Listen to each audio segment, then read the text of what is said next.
Good morning. I'm Nick Nealon with the U4 Nursery, and I'm a professional arborist. I'm here to go over some basics for tree pruning. To start off, we're going to talk about the tools you'll be using. First one being hand pruners. These are great for making cuts like smaller than 3/4 of an inch. And if they're very sharp, you can make really clean cuts on young trees doing small pruning. The other tool you'll be using is a handsaw.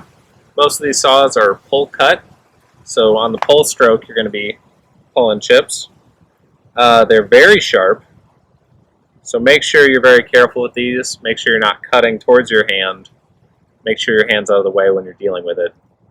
And then also, if you have a fixed saw like this, make sure it's firmly seated in its scabbard, or else they can fall out.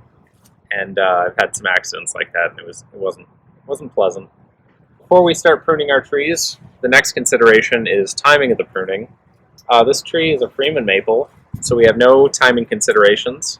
In the spring, trees like maple and birch, they call it bleed out, where you'll get a lot of sap flow, and that's mostly an aesthetic concern. It doesn't really have any effects on the tree's health.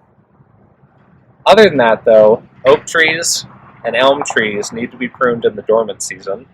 So once the leaves are off, you can view it like that. And that's for disease transmission. Oak trees are susceptible to oak wilt. Elm trees can get Dutch elm's disease. And it's just better to be safe than sorry with those and just save all that pruning for the winter.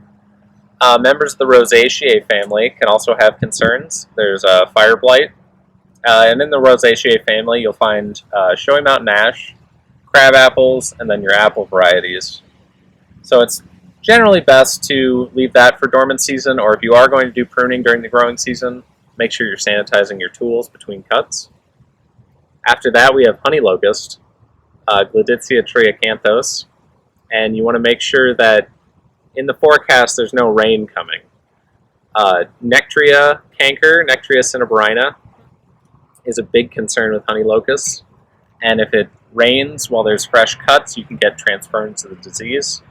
And that's not what we want. It's really hard to combat that disease. You have to cut it out, or it just slowly chips away at the trees. So we're trying to avoid that.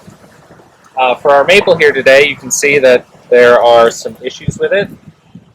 These are very vigorous trees, and they kind of can get themselves into some problems.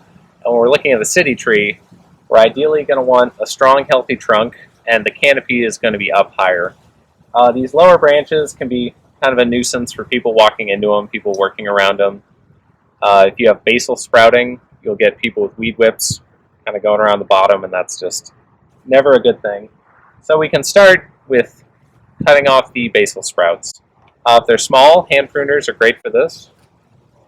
Suckering can be a stress response, and it can be a sign of incorrect planting depth, or just a general stress response, as urban trees have a tough time with it.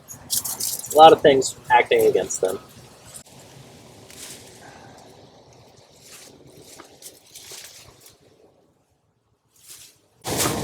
If some of the sprouts are bigger, you might have to break out the handsaw and try to get as much of the sprout off as you can, but make sure that you're never cutting into the actual trunk of the tree.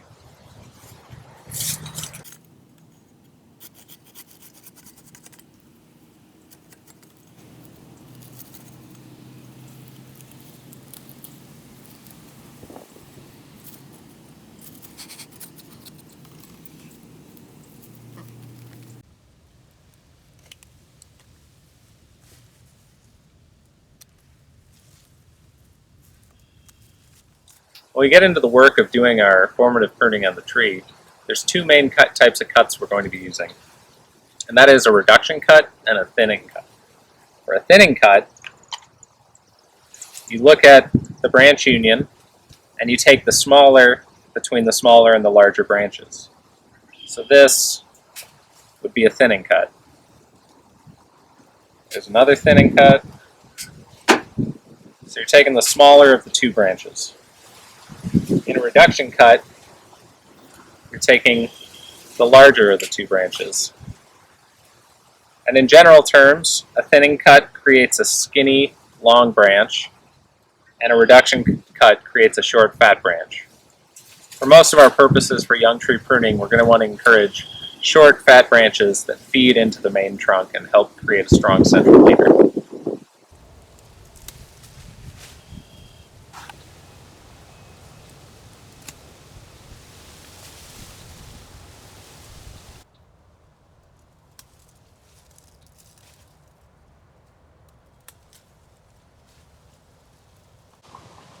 When we're pruning larger branches, we need to identify the branch bark collar, and that's the swelling that delineates the trunk and the branch. The branch bark collar is important to retain because it helps wall off infection and decay into the stem of the tree. When you're cutting, you cut outside of the branch bark collar. For removing larger branches, we're going to use a technique called the three-point cut. This technique involves 3 different cuts. As the name implies, our first cut, we're going to undercut the branch. And this, we're only going to go about 20% of the way in. We won't be able to undercut all the way through because the branch sits on it and it pinches on the saw. The second cut is an overcut. We can make that a little more than halfway through so that it overlaps with the undercut. And then it'll peel back to the undercut. If we were to overcut all the way through, the flexible bark on the underside of the tree is going to tear down and leave a big wound on the stem and compromise our branch bark collar. For the final cut, we're going to locate our branch bark collar, and you can line the saw up around the back side and make sure that you're not going to cut into it. And then you're going to make your final cut once the weight of the branch is off.